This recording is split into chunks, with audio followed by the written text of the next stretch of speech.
نے داڑھی پکڑ لی، ایک ایک بال نوچتی اور ملامت کرتے ہوئے کہتی، اس بوڑھے خرانٹ کی عقل ماری گئی ہے۔ بہادران قریش، تمہاری عزت کہاں گئی؟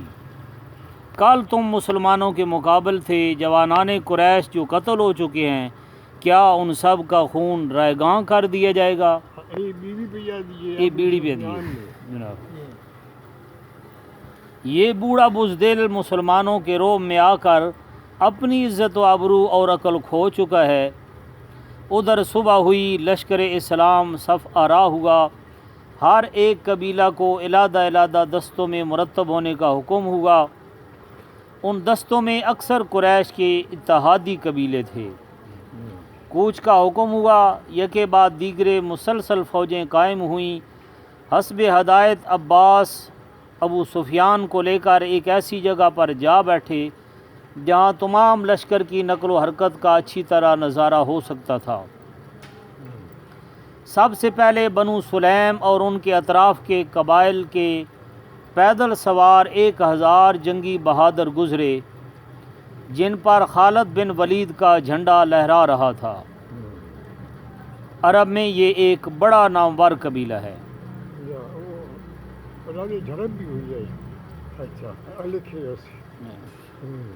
تمام فوج ننگی تلواریں سوتے، نیزے تانے، بلند آواز سے تکبیریں کہتی ہوئی ابو سفیان کے سامنے سے گزری۔ حضرت عباس نے کہا، یہ سیف اللہ خالد ہیں اور یہ بنو سلیم وغیرہ قبائل کے بہادر ہیں جو پہلے قریش کے ہم عہد تھے۔ کچھ وقفہ کے بعد بمتحتی زبیر ابن العوام 500 بہادروں کا پیدل دستہ آن بان سے گزرا۔ سفید براق تلواریں تھیں جن کی چمک بجلی کو شرمندہ کر رہی تھی۔ حضرت عباس نے کہا، یہ میرے ہمشیر زادہ زبیر ہیں۔ بعد میں غفاری طائفہ اچھلتے کودتے نکلا۔ اس کے بعد بمتحتی بشیر قبیلہ کعب بن عامر کے 500 شاہ سوار تلواروں کی پھینک کرتے ہوئے گزرے۔ یہ حلفائے اہل اسلام تھے۔ ان کے پیچھے قبیلہ مزینہ کے یا مزینہ کے بہادر جوش مسرت کا اظہار کرتے نیزے اڑاتے ہوئے چل رہے تھے۔ بعد میں جوہینہ کی جرار فوج آئی۔ اس میں 800 منچلے جنگی بہادر تھے اور 3 دستوں میں منقسم تھے، 3 علم تھے۔ اسی طرح اشجع کے منتخب جنگی 300 بہادر فوجی کرتب دکھاتے ہوئے نکلے، جن کے پاؤں کی دھمک سے زمین دہل رہی تھی۔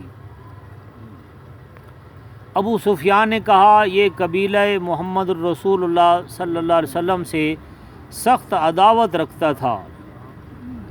اسی طرح یکے بعد دیگر مختلف قبائل کے دستوں کا بہت دیر تک تانتا بندھا رہا۔ اب شہنشاہ عرب و عجم رحمت خداوند عالم کی سواری مبارک کی آمد ہوئی۔ سامنے مرتضوی علم کے سائے میں 300 جانباز مہاجرین کا جرار رسالہ تھا۔ دائیں بائیں صدیق و عمر کمر بستہ رکاب مبارک تھامے بہادران مہاجرین کی پیدل فوج کی زینت افزا تھے۔ پہلے آپ لوگ بھیج دیتے روپ پڑھنے واسطے، پہلے وہ داخل، پہلے آپ نہیں داخل طواف کرتا ہے حرم شریف، پہلے یہ طائفے داخل ہوئے۔ عقب میں یکا تاز بہادران انصار کے 400 شاہ سوار زرہ بختر پہنے ننگی تلواریں لیے پرا باندھے تھے۔ ان کے پیچھے پیدل انصار و خلفائے انصار کے جتھے اسلامی صداقت کی، حشمت و جلال کی تصویر بن رہے تھے۔ انا فتحنا لک فتحا مبینہ، جناب ہن تعبیر بھی ہوگی۔ ہن اظہار پہ ہونا۔ نعرہ تکبیر کی پرجوش صداؤں سے آسمان گونج رہا تھا. ابو سفیان صاحب رکھا ہوتا ہے وید پیا جی سارا. اس پرشوکت نظارہ سے ابو سفیان کے چھکے چھوٹ گئے. میں تو نہیں یار بھائی بچو نہ مسلمان ہویا علی پکا بچو مسلمان ہویا. اور اس کی رئی سئی نخوت و اناد کا پوری طرح خاتمہ ہو گیا. بولا اے عباس اب تیرے برادر زادہ کی طاقت کا عرب تو کیا کوئی سلطنت بھی مقابلہ نہیں کر سکتی. ایسے ہی جا بجا قریش کی ٹولیاں اسلامی جاہ و جلال کا نظارہ کر رہی تھیں اور اپنی سفیہانہ حرکتوں پر نادم ہو کر ہر ایک شخص یہ کہتا تھا کہ اگر مہاجرین ہم سے بدلہ لینا چاہیں اور وہ ضرور لیں گے تو کیا ہماری ہستی کا نشان دنیا میں رہ سکتا ہے.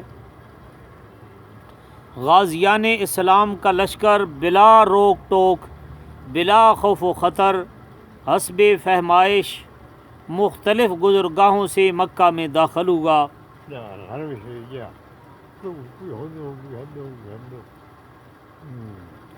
اکرمہ بن ابو جہل، صفوان بن امیہ، سہل بن عمر وغیرہ چند شریر کہیں گھات لگائے چھپے ہوئے تھے. خالد کو اسفل مکہ یعنی قدا میں خیمہ زن ہونے کا حکم تھا. موقع پا کر دشمن نے حملہ کر دیا مگر بے نیل مرام فرار ہوئے. اس کے سوائے اور کہیں مزاحمت نہیں ہوئی. خالد بن ولید مزاحمت ہوئی. جی وہی. سواری مبارک حرم کعبہ میں پہنچی. اسی حالت میں سنت طواف ادا ہوئی. رحمت الہی کعبۃ اللہ کی سیڑھی پر جلوہ افروز ہوئے. بڑا عجیب منظر ہے.